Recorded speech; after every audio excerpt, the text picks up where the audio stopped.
ड्रामे की शुरुआत ली रेंग से होती है, जो कि अंडरवर्ल्ड का सबसे खतरनाक और पावरफुल माफिया है। उसकी लाइफ में मर्सी और माफी नाम की कोई भी चीज एग्जिस्ट नहीं करती है और उसके नाम से पूरा शहर कांपता है। ली रेंग एक मिशन को पूरा करके एक हिल स्टेशन पर जाकर के चिल आउट करने लगता है। तभी हम सुलिन को देखते हैं, जो कि काफी ज्यादा नशे की हालात में थी और उसे देख करके ऐसा लग रहा होता है कि जैसे उसे किसी ने जानबूझ करके नशा दिया हो। और यहाँ पर वो ली रेंग से जाकर के टकरा जाती है और उससे कहने लग जाती है कि प्लीज मुझे सेव कर लो। उसे ये बात पता नहीं थी कि वो कितने बड़े खतरे को इन्वाइट करने जा रही है। अब सुलिन के टच से ली रेंग की बॉडी में जैसे करंट दौड़ पड़ता है और यहाँ पर वो अपना कंट्रोल खो देता है और उसे किस करने लग जाता है। तभी सुलिन उसकी चेस्ट पर एक टैटू देखती है, पर अंधेरा होने की वजह से वो उसका फेस नहीं देख पाती है। और यहाँ पर वो दोनों एक दूसरे के साथ में नाइट स्पेंड कर बैठते हैं।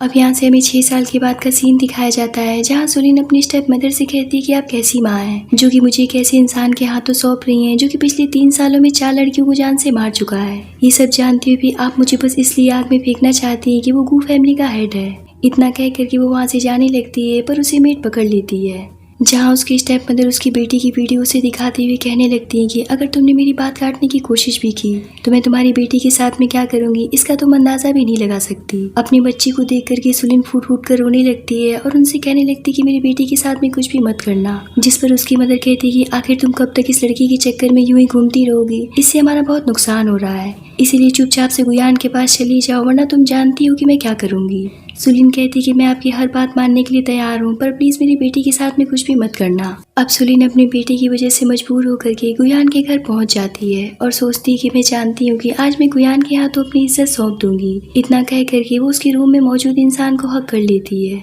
जहाँ वो उससे कहता है कि छोटी सी हो मगर इतनी चालाक हो जो पहले दिन ही गलत रूम को चूज कर ली। ये सुनकर के सुलिन डर जाती है और ली रेंग को खुद से दूर करती है, और जब वो उसे देखती है तो पूरी तरीके से शॉक्ड हो जाती है और वो उसे देख करके सोचने लगती है कि ये तो ली रेंग है, जिसके बारे में मैंने सुना है कि यही गू फैमिली का असली वारिस है और उसके फादर के मरने के बाद में अगला उत्तराधिकारी ली रेंग ही था। पर ये सब जानने के बाद में उसके अंकल उसकी जान के दुश्मन बन गए थे, तब ली रेंग बहुत छोटा था और इन्हीं सब के बीच में ली रेंग की मदर की बहुत मिस्टीरियस तरीके से मौत हो गई थी। तब ली रेंग के फादर के बॉडीगार्ड उसे अपने साथ लेकर के कहीं दूर चले गए थे।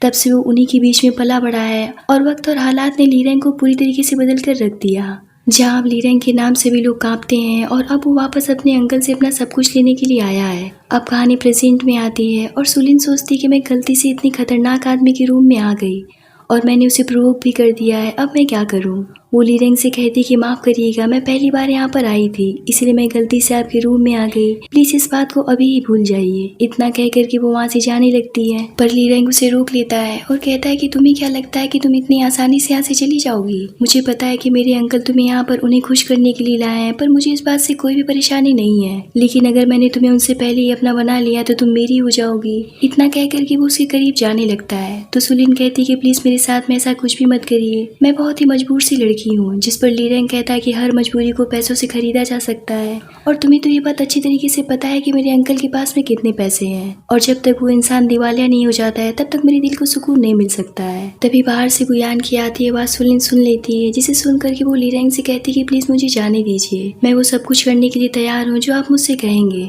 पर तब तक तो गुयान अंदर आ जाता है और वो ली रेंग से कहता है कि मेरे प्यारे भतीजी तुम यहाँ पर कब आए, एक बार आने से पहले मुझे बता दिया होता तो मैं तुम्हारे स्वागत के लिए अच्छे से तैयारी कर देता। जिस पर ली रेंग कहता है कि हम एक दूसरे के प्रति इतने अच्छे कब से हो गए हैं। तभी गुयान की नजर सुलिन के ड्रेस पर पड़ जाती है, क्योंकि सुलिन टेबल के नीचे छुपी हुई थी और इस बात को ली रेंग भी नोटिस कर लेता है। जिसके बाद गुयान उससे कहने लग जाता है कि आखिर तुम यहाँ पर क्यों आए हो, तुम्हारे लिए इस घर में कोई भी जगह नहीं है, अगर तुम जिंदा रहना चाहते हो तो यहाँ से चले जाओ। जिस पर ली रेंग कहता है कि मुझे भी मौत का तांडव खेलना बहुत पसंद है। ये सुनकर के उसके अंकल ये कहते हुए चले जाते हैं कि मैं तुम्हें बाद में देख लूंगा। उनके जाने के बाद में ली रेंग सुलिन से कहता है कि आज मैंने तुम्हारी जान बचाई है तो तुम इसका बदला कैसे चुकाओगी। सुलिन कहती कि आप मुझसे क्या करवाना चाहते हैं। तभी सुलिन के पास में गुयान की कॉल आती है और उससे पूछता है कि तुम कहाँ हो, जो अभी तक यहाँ पर नहीं पहुंची हो। जिस पर सुलिन घबराई हुई सी कहने लगती है कि मैं थोड़ी सी हवा लेने के लिए बाहर चली आई थी। गुयान कहता है कि मैंने तुम्हारे घर वालों को पैसे तुम्हें हवा खाने के लिए नहीं दिए, इसलिए जितनी जल्दी हो सके मेरे रूम में आओ। ये सुनकर के सुलिन गुयान के रूम में जाने लगती है और रास्ते में सोचती कि मैंने ली रेंग को गुयान ही समझ करके उसे खुश करने के लिए उसके करीब चली गई थी, क्योंकि मुझे अपनी बेटी की जान बचानी थी। पर मैंने ये बात कभी भी नहीं सोचा था कि मैं ली रेंग जैसे डेविल इंसान को प्रोवोक कर बैठूंगी, जिसके अंदर हर एक बुराई एग्जिस्ट करती है जो कि एक हेल किंग के अंदर होनी चाहिए। अब उसे क्या पता था कि 6 साल पहले उसने इसी डेविल जैसे इंसान के साथ में नाइट स्पेंड किया था और इस बात से ली रेंग भी अनजान था। सुलिन जब गुयान के रूम में जाती है तो गुयान उसका रेड ड्रेस देख करके उस पर शक करने लगता है, और उससे पूछता है कि तुम लीरेंग के रूम में क्या कर रही थी। तो सुलिन कहती है कि आखिर आप कैसी बात कर रहे हैं, मैं उनके रूम में क्यों जाऊंगी। पर गुयान को उसके ऊपर भरोसा नहीं होता है और वो उसे जान से मारने की धमकी देने लगता है। तभी वहाँ पर लीरेंग आ जाता है और वो उनसे कहता है कि आपने इतनी बार शादी की है पर आज तक मैंने आपको कोई भी गिफ्ट नहीं दिया है। इतना कह करके वो उसे एक फ्रूट की टोकरी देता है जिसमें रेड कलर का रिबन लगा हुआ था, क्योंकि लीरेंग भी ये बात समझ चुका था कि गुयान को सुलिन पर शक हो गया है। इसीलिए वो उससे कहता है कि आप जल्दी में चले गए थे, इसीलिए मैं ये आपको नहीं दे पाया। उस टोकरी को देख करके गुयान को लगता है कि शायद वो सुलिन पर खामखा शक कर रहा था और वो उससे अपने लिए पानी लाने के लिए कहता है। पर सुलिन जैसे ही किचन में जाती है उसे लीरेंग मिल जाता है और वो उससे कहने लग जाता है कि तुम्हें पता है कि मैं तुमसे क्या चाहता हूँ, मैं बस इतना चाहता हूँ कि तुम गुयान के सारे अपराधों के सबूत ला करके मुझे दे दो। तो सुलिन कहती कि मुझे नहीं पता है कि वो सारे सबूत कहाँ हैं, भला मैं ये कैसे कर पाऊंगी। तो लीरेंग उसे बताता है कि गुयान के पास में एक पुराना मोबाइल है जिसमें उसके खिलाफ सारे सबूत हैं, बस तुम्हें उसे ही ढूंढ करके ला करके मुझे देना होगा। अगर तुमने ऐसा नहीं किया तो मैं तुम्हारे साथ में क्या करूंगा इस बात का तुम अंदाजा भी नहीं लगा सकती हो। इतना कह करके वो वहाँ से चला जाता है। तभी उसकी मदर उसे फिर से उसकी बेटी की वीडियो भेज करके उसे गुयान को खुश करने के लिए धमकाने लगती है। ये देख करके वो रोने लगती है। तभी वहाँ पर गुयान आ जाता है और कहता है कि मैंने तुमसे पानी मंगवाया था और तुम यहीं पर मर गई। सुलिन सोचने लगती कि मुझे गुयान को सारी सच्चाई बता करके उससे अपनी बेटी की जान बचाने की मदद मांगनी चाहिए। और यही सब सोच करके वो मन में कहती कि लीरेंग मुझे माफ करना। और यहाँ पर वो गुयान को लीरेंग की सारी सच्चाई बता देती है कि कैसे वो गलती से उसके रूम में चली गई थी और अब वो उसे ब्लैकमेल कर रहा है। ये सब जान करके गुयान को अच्छा मौका मिलता है लीरेंग को रास्ते से हटाने का और वो सुलिन से कहता है कि तुम उसे कॉल करके कहो कि वो पुराने घर पर आए और वहीं पर उसे सबूत मिल जाएगा। उसकी बात मान करके सुलिन बिल्कुल ऐसा ही करती है और काफी गिल्ट में होती है, पर उसके पास में कोई और दूसरा रास्ता नहीं था। तभी वहाँ पर लीरेंग जख्मी हालत में आता है और सुलिन से कहता है कि तुम गुयान के प्रति इतनी वफादार हो गई जो कि तुमने मुझे धोखा दे दिया। सुलिन कहती कि मैं मजबूर थी क्योंकि मेरी बेटी मेरी सौतेली माँ के कब्जे में है, इसीलिए मुझे ऐसा करना पड़ा। आप चाहे तो मेरी जान ले सकते हैं लेकिन मेरा बच्चा बेकसूर है, अगर मैं मर जाऊँ तो प्लीज उसे बचा लेना। जिस पर लीरेंग उसे छोड़ देता है और उसे अपने घाव पर पट्टी करने के लिए कहता है। और जब लीरेंग अपनी शर्ट ओपन करता है तो सुलिन उसके टैटू को देख करके आज से 6 साल वाले नाइट को याद करने लगती है कि उसने उस रात को उस इंसान के चेस्ट पर बिल्कुल ऐसा ही टैटू देखा था। पर फिर वो सोचती कि ये बस एक इत्तेफाक हो सकता है, मैं ऐसे डेविल जैसे इंसान के साथ में नाइट एक्सपेंड नहीं कर सकती हूँ। तभी लीरेंग उससे पूछता है कि आखिर तुम क्या देख रही हो, जिस पर सुलिन उससे कहती कि मैंने अभी अभी आपका टैटू देखा जो कि मेरी बेटी की जैविक फादर से मैच करती है, इसीलिए मैं कुछ देर के लिए सोच में पड़ गई थी। तो लीरेंग उससे कहता है कि तुम तो ऐसे बात कर रही हो जैसे तुमने उस इंसान को देखा ही ना हो। जिस पर सुलिन उससे कहती कि सच में मैं नहीं जानती हूँ कि वो इंसान कौन था। तो लीरेंग कहता है कि तुमने एक ऐसे इंसान के साथ में नाइट एक्सपेंड कर लिया जिसे तुम देख तक नहीं पाई और उसके बच्चे के साथ में प्रेग्नेंट भी हो गई, क्या तुम इतनी मदहोश हो गई थी। तो सुलिन कहती कि नहीं, मुझे किसी ने जानबूझकर के नशे की गोली दी थी ताकि मेरी जिंदगी बर्बाद हो जाए। इससे पहले कि सुलिन उसे कुछ बता पाती वहाँ पर गुयान आ जाता है जिसकी आवाज सुनकर के लीरेंग को छुपना पड़ता है। गुयान का असिस्टेंट उससे कहता है कि लीरेंग ज्यादा दूर तक नहीं भाग पाएगा क्योंकि उसके जख्म बहुत गहरे हैं, आप परेशान मत होइए। तो गुयान उससे कहता है कि जितनी जल्दी हो सके उसे ढूंढ करके उसका काम तमाम कर दो। इतना कह करके जब वो अंदर जाता है तो सुलिन का डरा हुआ फेस देख करके उसे शक हो जाता है और वो समझ जाता है कि लीरेंग यहीं कहीं छुपा हुआ है। पर जैसे ही वो पर्दे के पीछे देखता है तब तक लीरेंग वहाँ से जा चुका था। ये देख करके तो गुयान सुलिन पर भड़क जाता है और उससे कहता है कि तुम्हारी इतनी हिम्मत जो तुमने लीरेंग का साथ दिया, अब अगर तुम अपनी बेटी की जान बचाना चाहती हो तो तुम्हें खुद लीरेंग को अपने हाथों से मारना होगा, वरना मैं तुम्हारी माँ को कॉल करके तुम्हारी बेटी का काम तमाम करने के लिए कह दूंगा। ये सुनकर के सुलिन लीरेंग को ढूंढने के लिए निकल जाती है, पर तब तक लीरेंग के आदमी खुद ही उसे उठा ले जाते हैं। जब ये बात गुयान को पता चलती है तो वो अपने गार्ड को एक थप्पड़ मारते हुए कहता है कि मुझे किसी भी हालत में सुलिन की बेटी चाहिए। दूसरी तरफ सुलिन लीरेंग के सामने होती है जहाँ लीरेंग का असिस्टेंट आकर के उसे बताता है कि हमें सुलिन के पास ये गन मिली है। गन देख करके लीरेंग उससे कहता है कि तुम मेरे अंकल के लिए इतनी लॉयल हो जो तुम मुझे मारने तक के लिए सोच ली। जिस पर सुलिन कहती है कि मैं मजबूर थी, हाँ ये बात सच है कि उसने तुम्हें मुझे मारने के लिए कहा था, पर मैं ये सच तुम्हें बताना चाहती थी। जिस पर लीरेंग कहता है कि सच वो क्या होता है। इतना कह करके वो अपने असिस्टेंट से सुलिन को मारने का ऑर्डर दे देता है। ये सुनकर के सुलिन उसके आगे गिड़गिड़ाने लगती है और कहती कि प्लीज मुझ पर भरोसा करो, मैं आपको मारना नहीं चाहती थी। तो लीरेंग उससे कहता है कि अगर तुम चाहती हो कि मैं तुम्हारे ऊपर भरोसा करूं तो तुम्हें मेरे सामने अनड्रेस होना पड़ेगा। ये सुनकर के सुलिन शॉक्ड हो जाती है। तो लीरेंग उससे कहता है कि अगर तुम ये काम नहीं करना चाहती हो तो कोई बात नहीं है, पर सुलिन के पास में अपनी जान बचाने के लिए कोई और दूसरा रास्ता नहीं था,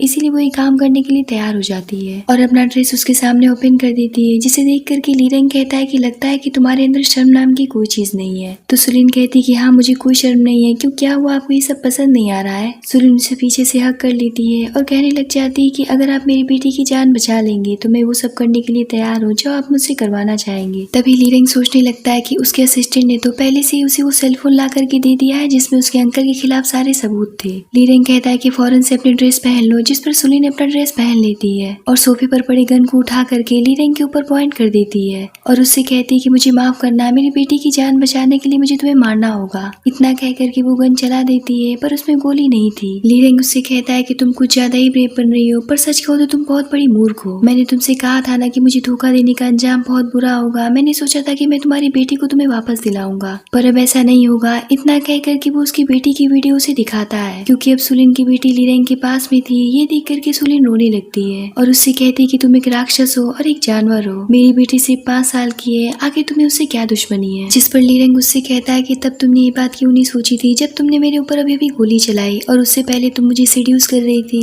एक काम करते हैं कि चलो अभी उस सीड्यूस के सिलसिले को कंटिन्यू करते हैं। इतना कह करके वो उसके करीब चला जाता है और ठीक उसी तरीके से सुलिन के हेड को पकड़ता है जैसे उसने 6 साल पहले उस रात को पकड़ा था। ये देख करके वो ली रेंग से पूछती है कि आप 6 साल पहले ग्रीन माउंटेन के छोटे से हिल स्टेशन पर गए थे और किसी लड़की के साथ में नाइट एक्सपेंड किए थे जो कि काफी ज्यादा नशे की हालात में थी। तो ली रेंग उससे कहता है कि हाँ मैं वहाँ पर गया था और मुझे एक लड़की भी मिली थी। इतने पर सुलिन उसके चेस्ट पर बने टैटू को बहुत ध्यान से देखने लगती है और उसे बताती है कि मैं ही वो लड़की थी जिसके साथ में आपने नाइट एक्सपेंड किया था और रावी आपकी ही बेटी है। ये सुन करके ली रेंग के तो पांव तले से जमीन निकल जाते हैं और वो उससे पूछता है कि क्या तुम सच कह रही हो। जिस पर सुलिन रो रो करके कहने लगती है कि हाँ रावी आपकी ही जैविक बेटी है। ये सब जान करके ली रेंग पागलों की तरह भागता हुआ जाने लगता है, पर जब तक वो वहाँ पर पहुँच पाता रावी वहाँ से गायब हो चुकी थी और हम उसी गुयान के पास देखते हैं जो उसे बहुत प्यार से बताता है कि बेटा मैं तुम्हारा न्यू डैडी हूँ, क्योंकि तुम्हारी माँ मुझसे शादी करने वाली है। इतना कह करके वो सुलिन को कॉल करता है, पर असिस्टेंट उसे कॉल रिसीव नहीं करने देता है। तो रावी उससे पूछती है कि क्या हुआ, माँ फोन क्यों नहीं उठा रही है। तब तक वहाँ पर ली रेंग आ जाता है, जिसे देख करके रावी काफी डर जाती है। तो गुयान उससे कहता है कि आखिर तुम करना क्या चाहते हो, लगता है कि तुम्हें अपनी जिंदगी की बिल्कुल भी परवाह नहीं है। जो तुम यहाँ तक चले आए, ऊपर से तुमने इस छोटी सी बच्ची को भी किडनैप करवा रखा था। ली रेंग कहता है कि बकवास करना बंद करो और रावी को मुझे वापस कर दो। गुयान कहता है कि तुम्हारी हिम्मत भी कैसी हुई मुझे ऑर्डर देने की। जिस पर ली रेंग उसे वही पुराना फोन दिखाते हुए कहता है कि इसी में तुम्हारे खिलाफ सारे सबूत हैं। अगर तुम जेल नहीं जाना चाहते हो तो रावी को मुझे फौरन से वापस कर दो। अगर तुमने मुझे रावी को वापस कर दिया तो मैं इस फोन को डिस्ट्रॉय कर दूंगा। ये सुनकर के गुयान काफी हैरान होकर के सोचने लगता है कि इस फोन को पाने के लिए ली रेंग ने अपनी जान तक को दांव पर लगा दिया था। आखिर इस बच्ची के लिए इतना बड़ा सेक्रीफाइस क्यों कर रहा है, इसका इसके साथ में रिश्ता क्या है। वो रावी से कहने लग जाता है कि तुम्हें याद है ना कि इसी आदमी ने तुम्हें किडनैप करवाया था और इसी ने तुम्हारी मदर को भी बंधक बना करके रखा है। ये बहुत ही बुरा आदमी है, इसके साथ कभी भी मत जाना। तो ली रेंग कहता है कि अपना मुंह बंद रखो। इतना कह करके वो रावी को अपने साथ लेकर के चला जाता है और घर पहुंच करके वो अपने असिस्टेंट से रावी का डीएनए टेस्ट करवाने के लिए कहता है, जहाँ रावी सुलिन से कहती है कि मैं बहुत डरी हुई, चलो हम वापस से पापा के घर चलते हैं। ये सुनकर के तो सुलिन समझ ही नहीं पाती कि रावी आखिर किस पापा के घर जाने के लिए कह रही है। ली रेंग सुलिन से कहता है कि तुम मेरी शक्ल क्या दिख रही है। वो उस गुयान को ही फादर कह रही है, जिस पर सुलिन रावी को समझाती है कि वो तुम्हारे फादर नहीं है बल्कि ये तुम्हारे असली फादर है। रावी कहती है कि ये तो बहुत बुरे अंकल है। ये सुनकर के ली रेंग काफी हर्ट हो जाता है, जिस पर सुलिन उसे समझाती है कि डैडी से गलती हो गई, वो बुरे इंसान नहीं है, तुम्हें उन्हें एक मौका देना चाहिए। इतना समझा करके वो रावी को ली रेंग के साथ में छोड़ करके खाना बनाने चली जाती है ताकि उन दोनों के बीच में बॉन्ड बन सके। पर दोनों ही बाप बेटी आमने सामने बैठ करके चुपचाप एक दूसरे को घूरे जा रहे थे। तभी सुलिन के पास में उसकी दोस्त यूजो की कॉल आती है, जो कि उससे कहता है कि तुम्हारी माँ ने तुम्हारे साथ इतना कुछ कर दिया और तुमने मुझे कॉल करके बताना तक जरूरी नहीं समझा। जिस पर सुलिन कहती है कि तुम विदेश अपनी मदर का इलाज करवाने के लिए गए थे, इसीलिए मैंने तुम्हें कॉल करके परेशान नहीं किया। तो यूजो कहता है कि मैं जल्दी तुम्हें और रावी को वहाँ से वापस विदेश ले जाने के लिए आ रहा हूँ। जिस पर सुलिन उसे बताती है कि रावी के जैविक फादर मिल गए हैं और उनका नाम ली रेंग है। ली रेंग का नाम सुन करके तो यूजो शॉक्ड हो जाता है और कहता है कि वो गू परिवार का बेटा है। क्या तुम उसके बारे में कुछ जानती भी हो? वो हद से ज्यादा खतरनाक इंसान है, उसके बारे में कौन नहीं जानता है। क्या तुम ऐसे खतरनाक इंसान के साथ में रह रही हो? तो सुलिन उससे कहती है कि हाँ, और रावी भी अपने फादर के साथ में बहुत खुश नजर आ रही है। तो यूजो कहता है कि क्या तुम पागल हो गई हो?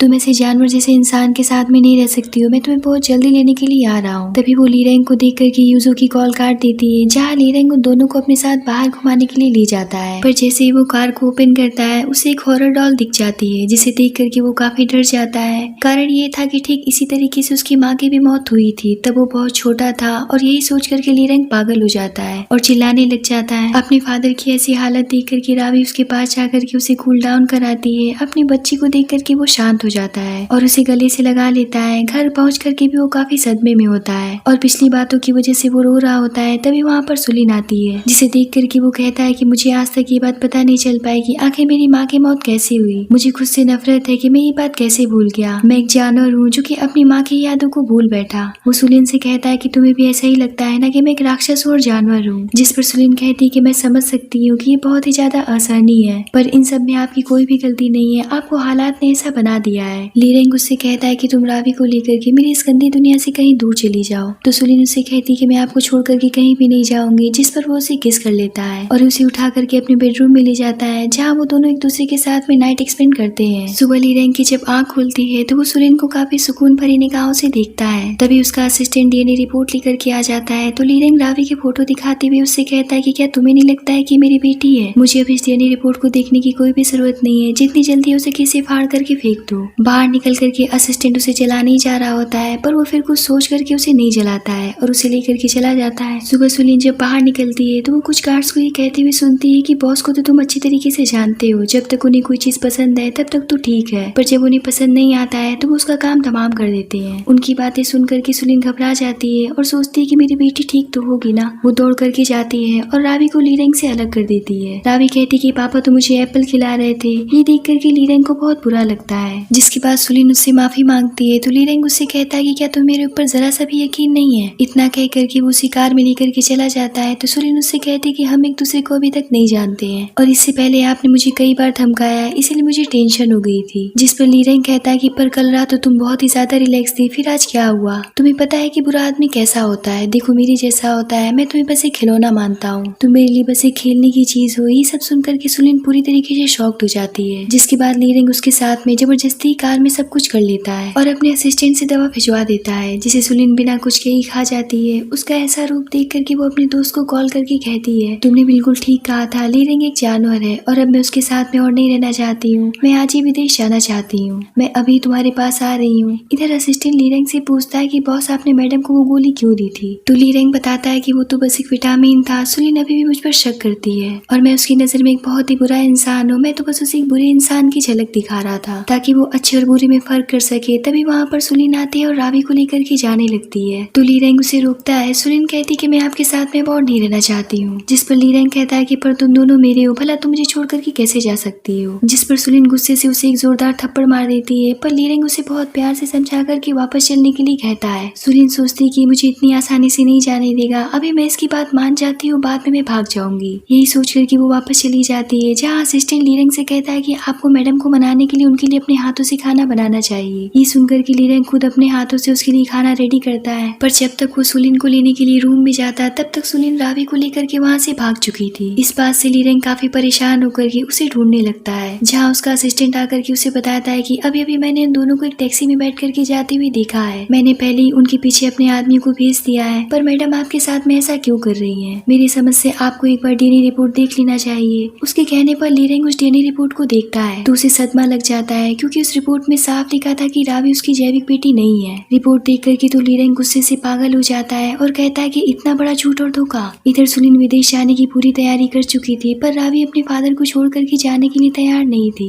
तब तक तो वहाँ पर लीरेंग पहुँच जाता है और उससे पूछता है कि ये बच्ची किसकी है? तुमने मुझसे झूठ क्यों बोला? इतना कह करके वो रावी और सुलिन को अपने साथ में लेकर के चला जाता है, जहाँ सुलिन उसे समझाती है कि रावी आपकी ही बेटी है, पर लीरेंग कहता है कि तुम झूठ बोल रही हो। आखिर तुम कैसी लड़की हो जिसे ये तक नहीं पता है कि रावी किसकी बेटी है? क्या तुम इतने मर्दों के साथ में सो चुकी हो? लीरेंग इस बात से इतना पागल हो जाता है कि उसे कुछ भी समझ में नहीं आता है। सुलिन उसका ये पागलपन देख करके समझ जाती है कि अभी इंसान उसकी बातों पर बिलीव नहीं करेगा और वो इस बात से टूट जाती है। तभी लीरेंग के पास में डॉक्टर की कॉल आ जाती है, जहाँ डॉक्टर उससे कहते हैं कि माफ करिएगा मिस्टर लीरेंग, एक गलती की वजह से आपको गलत डीएनए रिपोर्ट मिल गया है। दरअसल में जो सही रिपोर्ट है उसमें रावी आपकी जैविक बेटी है। ये सुनकर के लीरेंग पागलों की तरह भागता हुआ अंदर जाता है, पर तब तक सुलिन खुद को हार्म कर चुकी थी। ये देख करके वो उसे फौरन से हॉस्पिटल लेकर के जाता है और उसे एडमिट करवाता है, जहाँ वो अपने असिस्टेंट से पूछता है कि आखिर डीएनए रिपोर्ट में इतनी बड़ी गड़बड़ी हुई कैसे? तो असिस्टेंट उससे कहता है कि हमने इस बात की पूरी जांच करवाई है, जिसमें शक निकला है कि ये सब गुयान का किया धरा है। लीरेंग कहता है कि लगता है कि अंकल गुयान अब खुद ही सभी मौत की तलाश में निकल चुके हैं। उनका जिंदगी से मन भर गया है। कुछ ही देर में वहाँ पर रोंग की एंट्री होती है, जिसे ली रेंग के दादाजी ने उसकी शादी के लिए उसे पसंद किया था। लिन उससे पूछता है कि तुम चीन कब वापस लौटी, तो रोंग कहती है कि मैं तुमसे मिलने के लिए आई हूँ। आखिर दादाजी ने तुम्हारे लिए मुझे पसंद जो किया है। तभी डॉक्टर बाहर आते हैं और बताते हैं कि चिंता की कोई बात नहीं है, सुलिन अब खतरे से बाहर है। ये सुनकर के रोंग वहाँ से चली जाती है। सुलिन को जब होश आता है तो ली रेंग उससे बात करने की कोशिश करता है, पर सुलिन अंदर से इतनी ज्यादा टूट चुकी थी, वो ना ही कुछ बोलना चाहती थी और ना ही कुछ सुनना चाहती थी। जिस पर ली रेंग उससे अपने किए के लिए माफी मांगने लगता है तो सुलिन उसे एक थप्पड़ मारते हुए उसे अपने सामने से जाने के लिए कहती है। ली रेंग कहता है कि प्लीज मुझे एक बार माफ कर दो, अब मुझे पता चल गया है कि रावी हमारी बेटी है और देखिए मानो वो बिल्कुल सेफ है। जिस पर सुलिन कहते है कि तुमने मेरे चरित्र पर लांछन लगाया है, मुझे इतना अपमानित कर चुके हो तुम, और तुम चाहती हो कि मैं तुम्हें माफ कर दूं। मैं चाहती हूँ कि तुम मुझे और मेरी बेटी को जान से मार डालो, मैं जीना नहीं चाहती हूँ। इतना कहकर कि वो फूट फूट कर रोने लगती है, जिस पर ली उसे गले से लगा लेता है। दूसरी तरफ गुयान का असिस्टेंट उससे आकर के कहता है कि हमने डीएनए रिपोर्ट तो बदलवा दिया है, अब ली जल्दी रावी को मार डालेगा और ये बात सुलिन से बर्दाश्त नहीं हो पाएगी और वो ली को मार डालेगी और इससे हमारा रास्ता आसान हो जाएगा। वहीं हम सुलिन को देखते हैं जो कि रावी को ढूंढने के लिए हॉस्पिटल से निकल जाती है, तो ली रेंग भी उसका पीछा करके उसे रोकता है और उससे कहता है कि मैंने रावी को कुछ भी नहीं किया है, वो एकदम ठीक है। पर सुलिन को उसकी बातों पर भरोसा नहीं होता है। ली रेंग उससे कहता है कि तुम जो चाहे मुझे सजा दे सकती हो, मैं सब कुछ सहने के लिए तैयार हूँ, पर प्लीज मुझे एक बार माफ कर दो। तभी वहाँ पर एक आदमी आकर के सुलिन को एक बॉक्स देता है जिसमें एक गन होता है और रावी की फोटो होती है। रावी की फोटो देख करके उसे यकीन हो जाता है कि ली रेंग ने उसे मार डाला, इसीलिए वो उसके ऊपर गन पॉइंट कर लेती है, जिसे असिस्टेंट छीन लेता है। ये देख करके तो गुयान बौखला जाता है क्योंकि गन उसी ने भिजवाया था।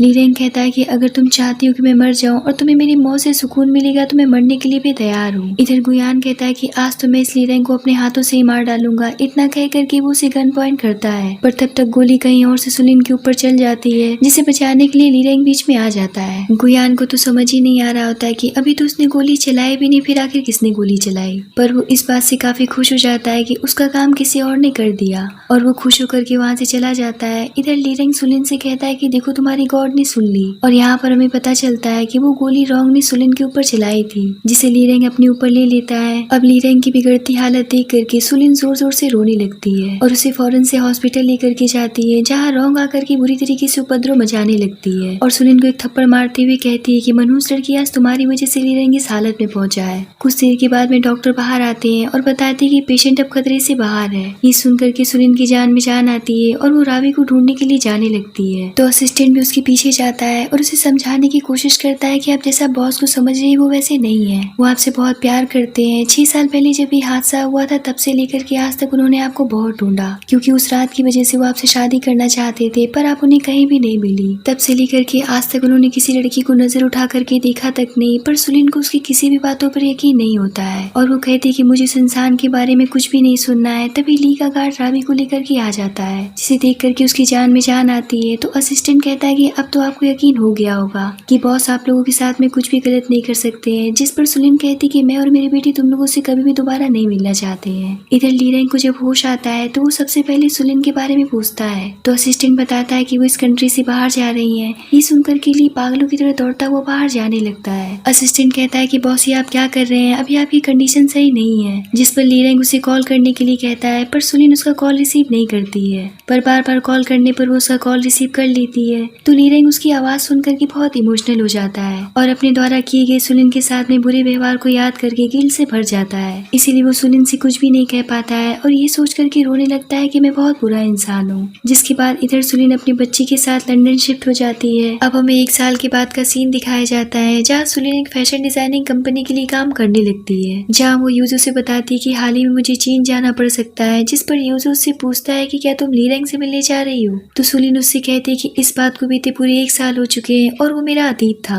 मैं तो बस अपने फैशन डिजाइनिंग कंपटीशन के लिए वहाँ पर जा रही हूँ और मैं चाहती हूँ कि तुम यहाँ पर रह करके रावी की कुछ दिन देखभाल करो जब तक कि मैं वापस नहीं आ जाती हूँ, क्योंकि मैं नहीं चाहती हूँ कि रावी चीन वापस जाए और वो अपने फादर को याद करे। जिस पर यूजो उसकी बात मान लेता है और फिर अगले ही दिन वो चीन निकल जाती है। चीन पहुंचते सुलिन को उसकी बेस्ट फ्रेंड मिंग मिल जाती है, जिसे देख करके वो बहुत ही ज्यादा खुश हो जाती है। सुलिन उससे पूछती कि तुम तो पढ़ाई करने विदेश चली गई थी, मैंने तुम्हें बहुत मिस किया, तुम यहाँ पर वापस कब आई। जिस पर मिंग बताती कि मेरी शादी फिक्स हो गई है। इतना कह करके वो उसे अपने होने वाले हस्बैंड की फोटो दिखाती है, जो कि किसी और की नहीं बल्कि ली रेंग की होती है, जिसे देख करके तो सुलिन को सदमा ही लग जाता है। मिंग उससे कहती है कि जब तुम चीन में हो तो तुम्हें किसी होटल में रहने की जरूरत नहीं है, तुम मेरे घर पर ही रहो रहोगी। इतना कह करके वो उसे जबरदस्ती अपने घर लेकर के जाने लगती है। तभी वहाँ पर लीरेंग भी आ जाता है। यहाँ पर दोनों एक दूसरे को देख करके पूरी तरीके से शॉक्ड होते हैं। उसकी फ्रेंड उन दोनों का परिचय कराती है। सुलिन कहती कि मैंने होटल बुक कर लिया है और मेरा वहीं पर रहना सही होगा, पर मिंग उसकी एक बात नहीं सुनती है और उसे अपने घर लेकर के चली जाती है और उसे उसके रूम में छोड़ करके चली जाती है। पर लीरेंग से रहा नहीं जाता है और वो चुपके से सुलिन के रूम में चला जाता है और सोचता है कि आखिर मैं कर क्या रहा हूँ। तभी उसे वॉशरूम से सुलिन की चिल्लाने की आवाज आती है तो वो उससे पूछता है कि क्या तुम ठीक हो,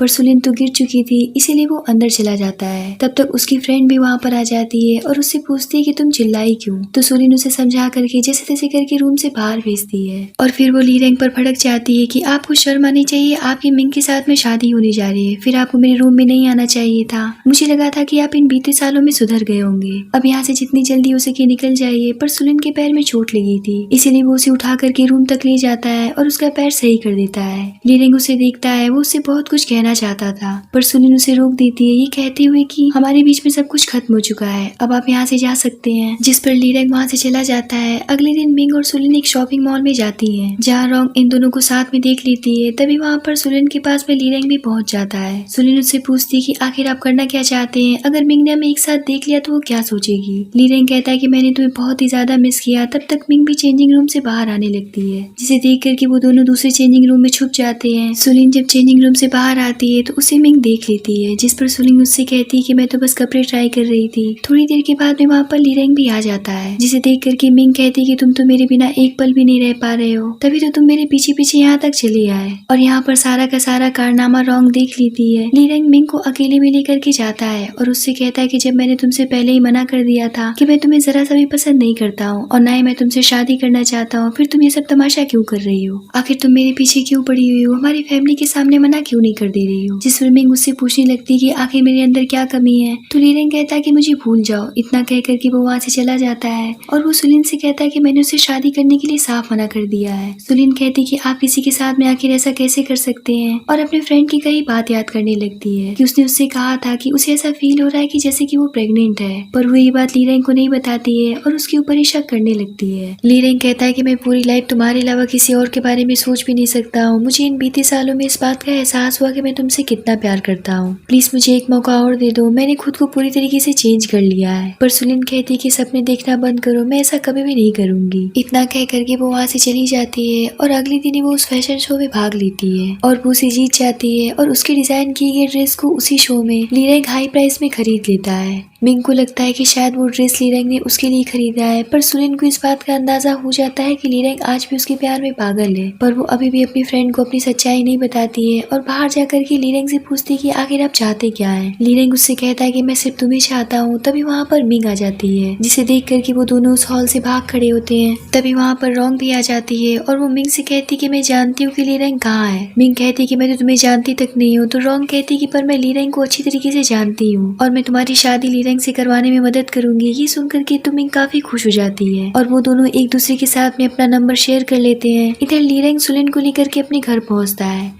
तो सुलिन कहती कि मैं आपके घर के अंदर नहीं जाना चाहती हूँ, जिस पर लीरेंग कहता है कि ये घर तो मैंने कब का तुम्हारे नाम कर दिया है, अब ये मेरा घर नहीं है तुम्हारा घर है। तभी उसके पास में एक डीलर की कॉल आती है जिसकी पार्टी में लीरेंग सुलिन को अपने साथ चलने के लिए कहता है, पर सुलिन उसके साथ जाने से साफ इनकार कर देती है। जिस पर लीरेंग कहता है कि तुम मेरी वाइफ होकर के भी रावी के लिए सौतेली माँ और खुद के लिए सौतन क्यों लाना चाहती हो। वैसे इस पार्टी में चलने पर तुम वहाँ पर आए बड़े बड़े फैशन डिजाइनर से मिल करके अपना काम और भी बेहतर बना सकती हो। ये सुनकर के सुलिन उसके साथ जाने के लिए तैयार हो जाती है। तब लीरेंग उसे वही ड्रेस अपने साथ पहन करके चलने के लिए कहता है जो कि उसने उसके लिए खरीदा था और अगले दिन वो दोनों पार्टी में चले जाते हैं जहाँ रोंग ने पहले से मिंग को उस पार्टी में इनवाइट करके रखा था। उस पार्टी में पहुंचते ही मिंग लीरेंग को सुलिन के साथ देख करके पूरी तरीके से शॉक्ड हो जाती है और उसे इस बात का अंदाजा लग जाता है कि इनका चक्कर चल रहा है और वो लीरेंग से पूछती है कि ये सब क्या चल रहा है और ये तुम्हारा खरीदा हुआ ड्रेस क्यों पहनी है। और वो सुलिन से कहती है कि तुम तो मेरी सबसे अच्छी दोस्त थी, फिर तुमने मुझे धोखा क्यों दिया। जिस पर सुलिन उसे सारी बात समझाने की कोशिश करती है पर मिंग उसे एक थप्पड़ लगा देती है। इस बात पर लीरेंग भी काफी भड़क जाता है और वो उसे भरे पार्टी में जलील कर देता है। ये सब देख करके उसका दिल बहुत बुरी तरीके से टूट जाता है और वो वहाँ से चली जाती है। सुलिन कहती कि ये सब आपने जानबूझ कर किया है ताकि हम दोनों की दोस्ती टूट जाए। जिस पर लीरेंग कहता है कि आखिर मैं ये सब क्यों करूंगा, मैं तो ये बात समझ ही नहीं पा रहा हूँ कि आखिर वो इस पार्टी में कर क्या रही थी। सुलिन काफी इमोशनल होकर के कहती कि मेरी सबसे अच्छी दोस्त अब मुझसे नफरत करने लगेगी। जिस पर लीरेंग कहता है कि मैं पता करने की पूरी कोशिश करूंगा कि इन सब के पीछे किसका हाथ है। पर जब वो रोंग को देखता है तो उसे इस बात का शक हो जाता है कि शायद इसी ने सब कुछ किया होगा। इसीलिए वो उससे पूछता है कि क्या तुमने ये सब किया है। जिस पर रोंग कहती कि भला मैं ये सब क्यों करूंगी, मैं तो उस लड़की को जानती तक नहीं हूँ। जिस पर लीरेंग कहता है कि अगर तुमने ये सब किया होगा तो मैं तुम्हें छोड़ूंगा नहीं। इतना कह करके वो सुलिन को अपने साथ लेकर के वहाँ से चला जाता है। इस बात पर रोंग बहुत बुरी तरीके से चिढ़ जाती है और वो अपने आदमी को कॉल करके लीरेंग के लिए नशे वाली शीशी मंगवाती है। जिसके बाद वो लीरेंग को कॉल करके एक प्रोजेक्ट के सिलसिले में उससे बात करने के लिए एक होटल रूम में बुलाती है। लीरेंग जब वहाँ पर पहुँचता है तो उससे बात करते हुए ड्रिंक ऑफर करने लगती है और ड्रिंक करते ही कुछ ही देर में लीरेंग के ऊपर उस ड्रिंक में मिलाए हुए दवा का असर हो जाता है और वो उससे कहता है कि आखिर तुमने मेरे साथ में ऐसा क्यों किया। तो रोंग कहती है कि मैं तुम्हें पाने के लिए किसी भी हद तक जा सकती हूँ। इतना कह करके वो उसके करीब जाने लगती है पर लीरेंग उसे धक्का दे करके वहाँ से बाहर चला जाता है। पर बाहर उसका एक और मुसीबत इंतजार कर रही थी और वो मुसीबत कोई और नहीं बल्कि मिंग थी। वो लीरेंग को नशे की हालत में पा करके काफी खुश हो जाती है और उसे अपने साथ एक होटल रूम में लेकर के चली जाती है और उसके ऊपर टूट पड़ती है और उससे कहने लगती कि आज तो मैं तुम्हारे साथ में नाइट स्पेंड करके रहूंगी। लीरेंग जैसे तैसे करके उसे खुद से दूर करता है जिसकी वजह से मिंग के सर में चोट लग जाती है और वो बेहोश हो जाती है। पर लीरेंग देखता है कि दरवाजे पर तो रोंग है, मतलब कि एक तरफ घुमा तो दूसरी तरफ खाई। इसीलिए वो खिड़की से कूद करके अपनी इज्जत बचा करके वहाँ से भागता है और सीधा सुलिन के पास पहुँचता है और उसी के साथ में नाइट स्पेंड कर बैठता है। अगली सुबह सुलिन को देख करके ऐसा लगता है कि जैसे कि वो भी लीरेंग को चाहने लगी थी और बहुत ही ज्यादा खुश होकर के सोचती कहीं मैं पागल तो नहीं हो गई हूँ। यहाँ पर लीरेंग उसे फिर से प्रपोज करता है कि वो उससे बहुत प्यार करता है। ये सुनकर के सुलिन बहुत खुश हो जाती है और दूसरी तरफ हम मिंग और रोंग को देखते हैं जिन्हें इस बात का पता चल जाता है कि लीरेंग और सुलिन ने एक साथ नाइट स्पेंड कर लिया है। वहीं दूसरी तरफ हम गुयान को देखते हैं जिसे इस बात का पता चल जाता है कि सुलिन वापस आ गई है। जिस पर उसका असिस्टेंट उससे कहता है कि क्यों ना हम सुलिन का यूज करके लीरेंग को बदनाम कर दें, क्योंकि सुलिन की सगाई तो आपके साथ होने वाली थी, इससे उसकी मार्केट में इमेज काफी खराब हो जाएगी और लीरेंग पूरी तरीके से बर्बाद हो जाएगा। और इसी प्लान को अंजाम देने के लिए गुयान सुलिन की लालची स्टेप मदर को लीरेंग के घर भेजता है जहाँ वो जाकर के उनके बेडरूम में कैमरा फिट कर देती हैं। पर तब तक वहाँ पर सुलिन आ जाती है और वो उनसे पूछती कि आखिर आप यहाँ पर क्या करने आई हैं। तो उसकी स्टेप मदर उससे कहती कि तुम्हारी वजह से आज गुयान मेरा दुश्मन बन बैठा है, अब तुम मुझे वो सारे पैसे दोगी जो कि मैंने तुम्हें पालने में खर्च किए थे। इतना कह करके वो वहाँ से चली जाती है और गुयान को कॉल करके बताती है कि आपका काम हो गया है। गुयान उनसे कहता है कि इस काम के पैसे मैंने तुम्हारे अकाउंट में ट्रांसफर कर दिए हैं। इधर लीरेंग और सुलिन की रोमांटिक मूवमेंट उस कैमरे में कैप्चर हो जाती है जिसे देख करके गुयान काफी खुश हो रहा होता है और ये न्यूज पूरी मीडिया में फैलवा देता है जिसे लीरेंग का असिस्टेंट आकर के दिखाता है। और अगले दिन गुयान बोर्ड मीटिंग के दौरान वहाँ पर बैठे सभी शेयर होल्डर के सामने वो वीडियो प्ले कर देता है और कहता है कि इतना कैरेक्टरलेस इंसान तो इस कुर्सी पर बैठने के लायक नहीं है, जो कि अपने अंकल की होने वाली वाइफ के साथ में मुंह काला कर रहा है। ये सब देख करके वहाँ पर बैठे सभी लीरेंग के खिलाफ खड़े हो जाते हैं। गुयान लीरेंग से कहता है कि तुम कुछ भी कर लो पर तुम मुझे कभी भी हरा नहीं सकते हो। तभी वहाँ पर सुलिन आ जाती है जिसे देख करके गुयान कहने लग जाता है कि तुम मेरी मंगेतर होकर के मेरे भतीजे का बिस्तर गर्म कर रही हो। जिस पर सुलिन कहती कि कौन सी मंगेतर, तुम तो बस मेरी बेटी को किडनैप करवा करके मुझे यूज करने के लिए हायर किए थे, हमारी सगाई तो कभी हुई नहीं थी। वो वहाँ पर बैठे सभी को बताती कि आप सभी ये बात अच्छी तरीके से जानते हैं कि इस इंसान की 4 पत्नियां रह चुकी हैं जिनकी बहुत मिस्टीरियस तरीके से मौत हो गई थी, पर इस बात की वजह कोई भी नहीं जानता है। पर गुयान को ये बात नहीं पता है कि वो औरतें इसके खिलाफ सारी सबूत छोड़ करके गई थी, जो कि मैंने पुलिस के हवाले कर दिया है और पुलिस जल्दी यहाँ पर पहुँचती होगी। इतनी पर वहाँ पर पुलिस आ जाती है और कहती कि तुमने 4 लड़कियों की हत्या की है, इसलिए तुम्हें हमारे साथ जेल चलना पड़ेगा। इतना कह करके वो उसे अरेस्ट करके अपने साथ लेकर के चली जाती है। उन सभी के जाने के बाद में लीरेंग सुलिन से पूछता है कि आखिर तुम कब गुयान की पत्नियों की फैमिली से मिलने के लिए चली गई और उसके खिलाफ सबूत भी इकट्ठा कर लिए। जिस पर सुलिन कहती कि मुझे इस बात का पहले से अंदाजा था कि भविष्य में गुयान परेशानियां पैदा करेगा, इसीलिए मैं उन लड़की के परिवार वालों से मिलकर के उन्हें बहुत समझाई। सारी बातें जानने के बाद में उन लड़की के परिवार वाले गुयान के खिलाफ सबूत भी देने के लिए तैयार है और वो गवाही भी देने के लिए तैयार है ताकि वो आगे किसी और लड़की की जिंदगी बर्बाद ना कर सके। लीरेंग कहता है कि तुम तो बहुत इंटेलिजेंट निकली। दूसरी तरफ रोंग मिंग से मिल करके उसे एक नशे की शीशी देते हुए कहती कि इसका तुम यूज करके सुलिन को अपने रास्ते से बड़ी आसानी से हटा सकती हो, तो जितनी जल्दी हो सके उसे बुला करके इसे पिला दो और किसी जंगली आदमी के हवाले कर देना। जब लीरेंग को ये बात पता चलेगी कि वो किसी और के साथ में नाइट स्पेंड कर ली है तो वो उसे कभी भी एक्सेप्ट नहीं करेगा और खुद पे खुद उसे छोड़ देगा। इधर यूजो भी रावी को विदेश से वापस लेकर के आ जाता है और उसके माता पिता के पास छोड़ देता है, क्योंकि अब वो भी ये बात समझ चुका था कि सुलिन लीरेंग के साथ ही रहना चाहती है। कुछ ही देर के बाद में सुलिन के पास मिंग की कॉल आती है और अपनी बेस्ट फ्रेंड की कॉल देख करके वो भागती हुई उसके पास पहुंच जाती है, जहाँ मिंग उसके सामने माफी मांगने का नाटक करने लगती है और उससे कहने लगती है कि मैं तुम्हें खोना नहीं चाहती हूँ। उसकी मीठी मीठी बातों में सुलिन फंस जाती है। इतनी पर मिंग उसे वही नशे वाली ड्रिंक करने के लिए देती है, पर तब तक वहाँ पर यूजो आ जाता है, चूँकि वो भी उन दोनों का दोस्त था, और वो उनसे कहता है कि मुझे भी इस ड्रिंक पार्टी में शामिल करो, मैं कुछ दिनों में वापस चला जाऊंगा। इतना कह करके वो ड्रिंक की बोतल उठाता है पीने के लिए, पर मिंग उसके हाथ से वो बोतल छीन करके उसे वहाँ से निकल जाने के लिए कहती है। यूजो कहता है कि तुम आज तक इतनी नक्सड़ी क्यों हो। इतना कह करके वो सुलिन की ड्रिंक पी जाता है, जिसे पी करके उसके ऊपर उस ड्रिंक का असर होने लगता है। सुलिन तो समझ ही नहीं पाती कि आखिर उसे अचानक से हो क्या गया, जिसके बाद यूजो सुलिन को ही हक कर लेता है। ये देख करके मिंग वहाँ से भाग खड़ी होती है, पर रास्ते में उसे लीरेंग पकड़ लेता है, क्योंकि उसे इस बात का अंदाजा लग गया था कि इसने कुछ गड़बड़ किया है, और वो उसे वापस लेकर के उस रूम में जाता है जहाँ यूजो एक कोने में पड़ा होता है। सुलिन अब समझ जाती है कि ये सब मिंग का ही किया धरा है। सुलिन उससे पूछती है कि तुमने मेरे साथ में ऐसा क्यों किया, जिस पर मिंग कहती है कि मैं लीरेंग से बहुत प्यार करती हूँ, इसीलिए मुझे ऐसा करना पड़ा। तो सुलिन कहती है कि ठीक है, ये बहस करने का समय नहीं है, यूजो को डॉक्टर की जरूरत है। तो लीरेंग मिंग को उसे हॉस्पिटल ले जाने के लिए कहता है।